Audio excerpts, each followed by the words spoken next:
students, today we will read chapter 6, My House.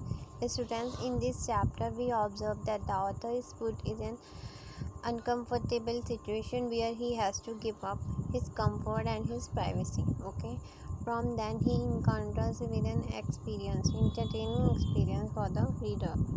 Students, in this chapter the author describes his experience to live in a chaotic family that is far from being cozy and comfortable and is least bit private. Okay, so let's start. Author कह रहा है, ये chapter में हमें discuss कर रहा है कि वो कितना टिपिकल है उसके लिए एडजस्ट करना एक बड़ी सी बिग जॉइंट फैमिली में, ठीक है। और क्योंकि वो लोनर रहा है पूरी लाइफ, उसे अकेले रहना पसंद है और वो मतलब उसे प्राइवेसी बहुत ज़्यादा अपनी पसंद है, ठीक है। तो ऑथर कह रहा है, after being a wedge born and a loner for most of my adult life I return to live in my own house in Thalayolaparambu near Vaikom, ठीक है। ऑथर कह रहा है, अपनी एडल्ट लाइफ में मैं ज़्यादातर वेज बोर्न रहा हूँ और लोनर रहा हूँ। लोनर मीन्स अ पर्सन जिसे ज़्यादातर अकेले रहना पसंद होता है, ठीक है। एंड वेज बोर्न means a person who does not have his permanent home, जिसका कोई परमानेंट घर नहीं, जो एक प्लेस से दूसरे प्लेस मूव ऑन करता रहता है, ठीक है। उसके बाद वो फाइनली अपने घर आ गया है और वो कह रहा है कि मुझे 10 साल से ज़्यादा हो गए थे जब मैं अपने घर में मैंने स्टे किया हुआ, ठीक है। और मैं कभी कभी ओकेजनल नाइट्स पर यहाँ आता था, ठीक है, बहुत कमी से और वो बात कहता है कि मैं हमेशा मेरे घर के पीछे एक छोटी सी बिल्डिंग है, ऑथर उसमें रहा करता था, ठीक है। और वो सिर्फ बिल्डिंग ऑथर के नहीं थी, it was exclusively for him, कोई भी और पर्सन वहाँ अलाउ नहीं था जाना, ठीक है। उसने क्या स्टोन्स कैरी करें कंस्ट्रक्शन के लिए और उसके बाद प्लांटिंग करी कोर्टयार्ड में, ठीक है। उसने ऑथर ने उस जो बिल्डिंग थी उनकी उसको अपने अकॉर्डिंग बहुत अच्छा कर लिया था। It was a pleasing and peaceful place for him, वहाँ पर उसे बहुत पीस और सुकून सा मिलता था, ठीक है। ऑथर कहता है कि मेरा प्राइड था। कोर्टयार्ड जो थे वो ब्यूटीफुल श्रब्स जैस्मीन और हिबिस्कस से उससे बॉर्डर थे, ठीक है।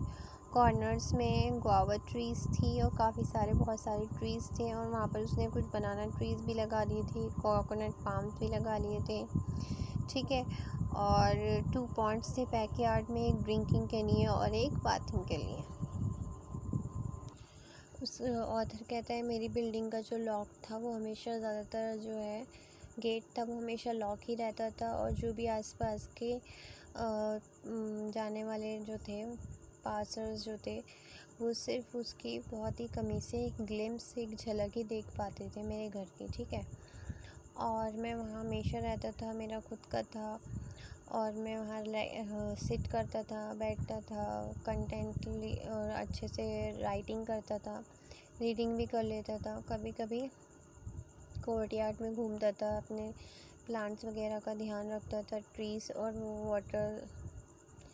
ट्रीज़ को पानी देना, ये सब कुछ है ना, ये सब कुछ करता था। वो कहता है कि मेरी मम्मी जो है वो मुझे खाना और मुझे कोई भी ड्रिंक वगैरह और फूड वगैरह गेट से देकर चली जाती थी, उनको भी मेरे घर में आना अलाउ नहीं था। She was not permitted to come in, okay. फिर एक दिन क्या होता है, वो ट्रिप पर जाते हैं ऑथर और वो शिवागिरी आश्रम वर्कला में जाते हैं और मद्रास में एर्नाकुलम कोयम्बटूर, काफ़ी लंबी ट्रिप पर इन्होंने यात्रा करी, कई जगह गए ये ट्रिप पर अपनी। 3 साल के बाद जब वो घर आए तो वो थोड़ी सी उनकी तबीयत ठीक नहीं थी, ठीक है। और उनकी लाइफ का सबसे बड़ा शौक ये था कि उनका जो छोटा भाई है अब्दुल खादर, उसने वो घर एक्साइज इंस्पेक्टर को रेंट पर दे दिया था, ठीक है।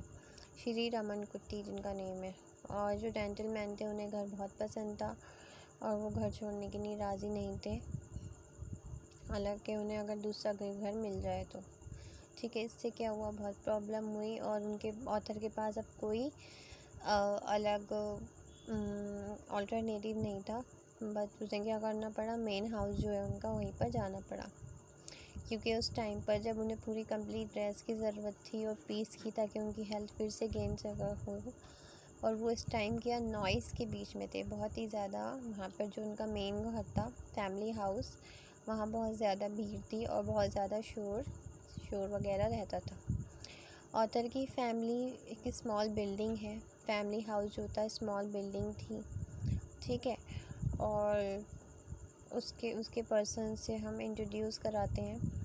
ऑथर इंट्रोड्यूस कराता है, कहता है मेरी मम्मी है यहाँ पर और मेरे 3 यंगर ब्रदर्स हैं, उसके 3 छोटे भाई हैं, ठीक है। अब्दुल क़ादर, अब्दुल हनीफ़ा एंड अबू बकर। अब्दुल क़ादर की वाइफ है कुंजनुमा और उनके डार्लिंग चिल्ड्रन है पदुक्ती और आरिफा एंड सुपैदा, ठीक है। और मोहम्मद हनीफ़ा नेक्स्ट जो उसका ब्रदर है, उनकी वाइफ है ऐशोमा और उनके 3 चिल्ड्रंस हैं उनके भी, हबीबू, मोहम्मद लैला एंड मोहम्मद राशिद। एंड हनीफ़ा की जो यंगर सिस्टर है अनुमा और उसके हस्बैंड सुलेमान, ओके। और उनका छोटा सा बेटा है सैदू मोहम्मद, ठीक है, वो भी उनके साथ रहते हैं, ठीक है। ऑथर कहता है in addition to these people there are 4 lakh members too. ये इन लोगों के अलावा कुछ ऐसे लोग भी हैं जो 4 लाख मेंबर्स भी हमारी फैमिली में रहते हैं, लाइक कैट्स जो इधर उधर से घूमकर हमारी अम्मा के कैंप में रिफ्यूजी की तरह आ जाती है, मतलब शरण लेने, जैसे शरणार्थी आते हैं वैसे आ जाती है। और वहाँ पर बहुत सारे 100 ऑफ माइल्स बहुत सारे चूहे हैं जो कैट के फियर से इधर उधर भागते रहते हैं। इसके अलावा क्रोज़ जो है उनकी आपको हमेशा काऊ काऊ की आवाज़ सुनने को मिलेगी, सीजलेस, जो कभी ख़त्म ना होने वाली हो, मोस्टली वहीं रहते हैं रूफ टॉप पर, ठीक है। बहुत सारे फाउल्स हैं जो घर में इधर उधर घूमते रहते हैं। इसके अलावा कुछ चिकन्स हैं, ठीक है। और काइट्स, और जो हॉक्स और काइट्स जो है ट्री टॉप्स के ऊपर उनका शिकार भी बन जाते हैं, ठीक है। हाउस जो है उसमें पूरे दिन क्या होता रहता है, बहुत ही ज़्यादा लाउड एंड अनप्लीजेंट वॉइस रहती है हमेशा। राशिद और सुबैदा जो बेबीज़ हैं उन्होंने अभी क्रॉल करना स्टार्ट नहीं किया है, मतलब, ठीक है। तो उनका काम क्या है, बिल्कुल अभी फीड करना और रोना। और आरिफा जो है वो टॉडलर है, मतलब थोड़ा थोड़ा घुटनों के बल चलती है, चलने की कोशिश भी करती है और अपनी जो रोने की कला है उसे बहुत अच्छे से परफॉर्म करती है वो।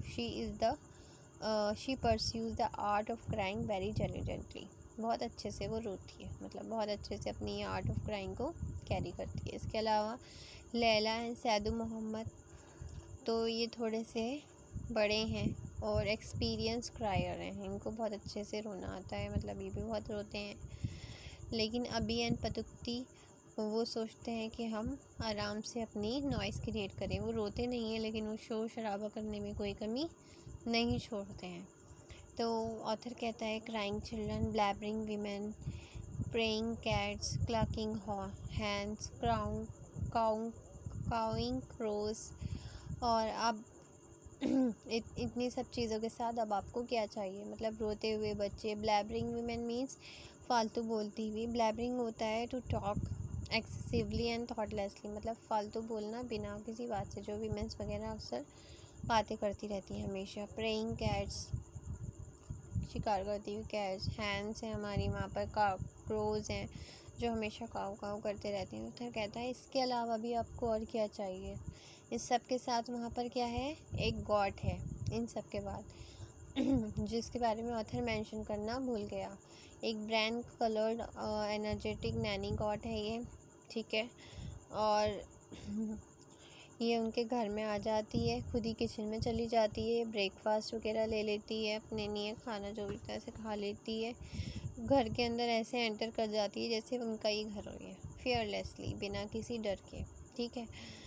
और जो बच्चे फ्लोर पर अगर कोई बच्चे सो रहे हैं तो उसके ऊपर से भी वॉक करके, मतलब वहाँ से गुजर जाती है और यार्ड में चली जाती है, ठीक है। वहाँ पर जैक फ्रूट लीव्स जो होते हैं ग्राउंड में पड़े हुए, वो उन्हें खा लेती है। जैक फ्रूट लीव्स खाने के बाद जो है जम्बू ट्री की तरफ जाती है और देखती है जम्बू ट्री की जो लास्ट वाली ब्रांच है उस पर जम्बू फ्रूट्स जो होते हैं उस पर वो मतलब उन्हें खाने की कोशिश करती है, लेकिन वो काफ़ी ऊपर होते हैं। ऐसा लग रहा है जैसे किसी ने उस ब्रांच को वहाँ से बांध दिया हो ताकि वो गॉड की रीच से दूर रहे, गॉड जो है उस तक ना पहुँच पाए। ठीक है, तभी क्या होता है, जैक फ्रूट की लीव्स गिर जाती हैं ट्री से। गॉड हैप्पीली जल्दी से उसके पास जाती है, फिर उसे खा लेती है। तब तक कोई ना कोई लेडीज़ जो है घर से आ जाती हैं स्वीप करने, झाड़ू लगाने वहाँ की। तो गॉड जो है वहाँ से चली जाती है। ठीक है, घर में चली जाती है और वहीं पर एक्सप्लोर करती रहती है। इससे क्या होता है, ऑथर सोचता है कि पता नहीं ये गॉड किसकी है, इसका ऑनर कौन है और किसने इसको अथॉरिटी दी कि ये जहाँ चाहे वहाँ घूमे। कोई कुछ कहने वाला ही नहीं है इसको। ठीक है, कोई कुछ कहता भी नहीं। ये घर है यहाँ पे कोई किसी से कोई क्वेश्चन नहीं करता, जिसका मन चलता है वो मुंह उठाकर चला आता है। ठीक है, so this is the author's experience. Author experience है ये to live in a joint family. Okay.